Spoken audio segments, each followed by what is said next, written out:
ಆ ವ್ಯಕ್ತಿ first time ಅಂತ ಬಂದಿರೋದು. ಆ ವ್ಯಕ್ತಿ ಫೋನ್ ನ ಹೇಳ್ದೆ ಕೇಳ್ದೇನೆ. Hello everyone, welcome back to my YouTube channel. ನಾನು ನಿಮ್ಮ R05. ಸೊ ಇವತ್ತಿನ ಈ ಒಂದು ವಿಡಿಯೋ ವಿಶೇಷ ಏನು ಅಂತ ಅಂದ್ರೆ, ನಾನು ಮತ್ತೆ ನನ್ನ ಫ್ರೆಂಡ್ಸ್ ಮಹಾಲಕ್ಷ್ಮಿ ಲೇಔಟ್ ಅಲ್ಲಿ ಇರುವಂತಹ ಇಸ್ಕಾನ್ ಟೆಂಪಲ್ ಗೆ ಇವತ್ತು ನಾವು ಹೋಗ್ತಾ ಇದೀವಿ. ಇನ್ನೊಂದು ಚಾಲೆಂಜ್ ಏನು ಅಂತ ಅಂದ್ರೆ, ಎಲ್ಲಾ ಫ್ರೆಂಡ್ಸ್ ಬೇರೆ ಬೇರೆ ಕಡೆಯಿಂದ ಬರ್ತಿರೋರು.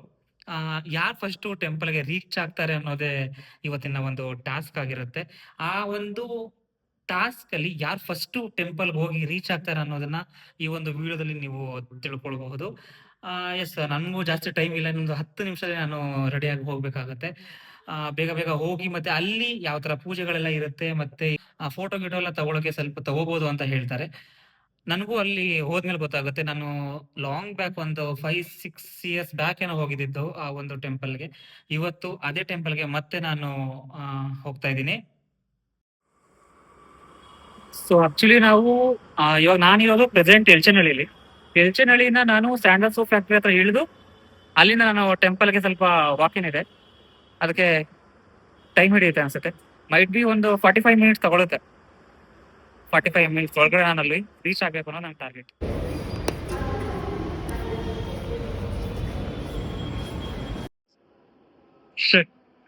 ಒಂದು ಮೆಟ್ರೋ ಮಿಸ್ ಆಯ್ತು. ಈಗ ಒಂದು 2 ಮಿನಿಟ್ಸ್ ಬೇಕಾದ್ರೆ ಹೋಗ್ಬೋದಾಗಿತ್ತೇನೋ. ಆಲ್ರೆಡಿ ಅದು ಬಂತು. ಇನ್ನು 7 ನಿಮಿಷ ಕಾಯ್ಬೇಕು ಗೈಸ್.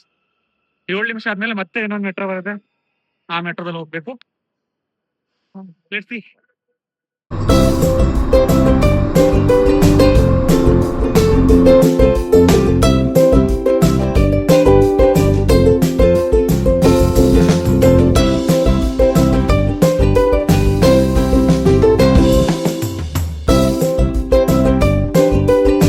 ನೈಟ್ ಹೊತ್ತು ಓಡಾಡೋದಿದೆಯಲ್ಲ ಈ ಟ್ರಾಫಿಕ್ಗಳಲ್ಲಿ, ಸಿಕ್ಕಾಪಟ್ಟೆ ಕಷ್ಟ ಗೈಸ್.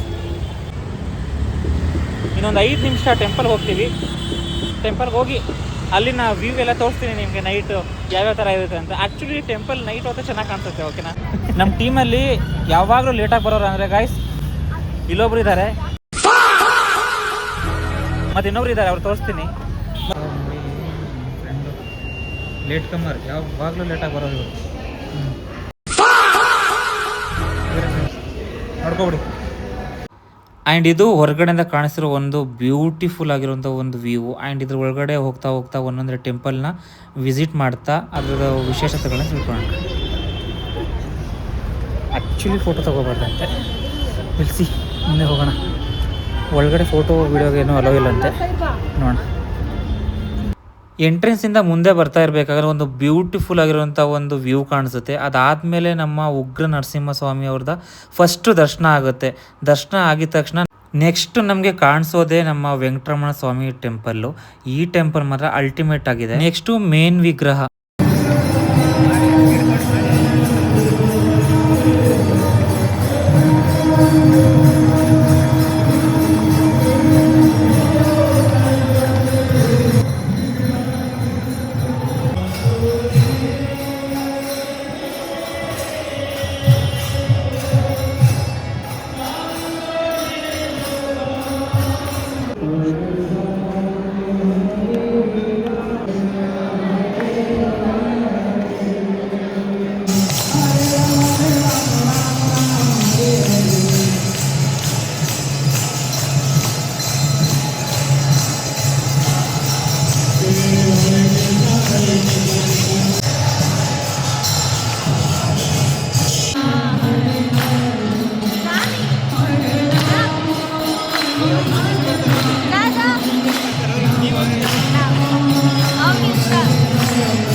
ದರ್ಶನ ಮಾಡಿ ಮತ್ತು ಡ್ಯಾನ್ಸ್ ಮಾಡಿ ನೆಕ್ಸ್ಟು ನಾವು ಬಂದಿದ್ದೆ ಪ್ರಸಾದಕ್ಕೆ. ಪ್ರಸಾದ ತಿಂದಮೇಲೆ ನಾವೆಲ್ಲನೂ ಹೊರಡೋ ಟೈಮ್ ಆಗಿತ್ತು. ಆಲ್ಮೋಸ್ಟ್ ಅಲ್ಲಿ 10 ಆಗಿತ್ತು. ಆ್ಯಂಡ್ ಮಂಜೇಶ್ ಬೈಗೂ ಬಾಯ್ ಹೇಳಿ ಮತ್ತು ಪವನ್ಗೂ ಬಾಯ್ ಹೇಳ್ಬಿಟ್ಟು ನಾನು ಕೂಡ ಮನೆಗೆ ಹೊರಟೆ. ಮನೆಗೆ ಬಂದ್ರೂ ನಾನು ಲಿಟ್ರಲಿ ನನಗೆ ಅದೇ ವೈಬ್ ಇನ್ನೂ ನನ್ನ ಕಣ್ಣಲ್ಲೇ ಇದೆ. ಯಾಕಂದರೆ ಅಲ್ಲಿ ಮಾಡಿದ ಪೂಜೆಗಳಿರ್ಬೋದು ಸಖತ್ತಾಗಿತ್ತು. ಒಂದೊಂದು ಪೂಜೆಯಲ್ಲೂ ಆ ಒಂದು ವೈಬ್ಸ್ ಇರುತ್ತಲ್ಲ, ಯಪ್ಪ ದೇವ್ರೆ, ಅದನ್ನು ನೋಡೋದೇ ಒಂದು ಭಾಗ್ಯ. ಮತ್ತು ನಾವು ಕೂಡ ಅಲ್ಲಿ ಡ್ಯಾನ್ಸ್ ಮಾಡಿದ್ವಿ. ಆ ಡ್ಯಾನ್ಸ್ ಮಾಡೋವಾಗಲೂ ಅಷ್ಟೇ ಆ ಕೃಷ್ಣನ ನೆನಪಲ್ಲಿ ನಾವು ಡ್ಯಾನ್ಸ್ ಮಾಡುವಾಗ ನಾವೆಲ್ಲೋ ಆ ಕೃಷ್ಣ ಲೀಲಾ ಜೋಗುಳದಲ್ಲಿ ನಾವು ಹಾಡ್ತಾ ಇದ್ದೀವಿ ಅಂತ ಒಂದು ಫೀಲ್ ಕೊಡ್ತಿತ್ತು. ಓವರಾಲ್ ಸಖತ್ತಾಗಿತ್ತು. ಸೊ ಇದೇ ಥರದ್ದು ವೀಡಿಯೋಗಳು ನಿಮಗೆ ಇನ್ನು ಮುಂದೆ ಬೇಕಾಗಿದ್ದರೆ, ಒಂದು ಒಳ್ಳೆ ಎಂಟರ್ಟೈನ್ಮೆಂಟ್ ಬೇಕು ಅಂತ ಅಂದರೆ ಈ ವಿಡಿಯೋನ ಲೈಕ್, ಕಮೆಂಟ್, ಶೇರ್ ಮಾಡಿ ಹಾಗೂ ಸಬ್ಸ್ಕ್ರೈಬ್ ಮಾಡ್ಕೊಳ್ಳೋದನ್ನ ಮರಿಬೇಡಿ. Thank you so much guys.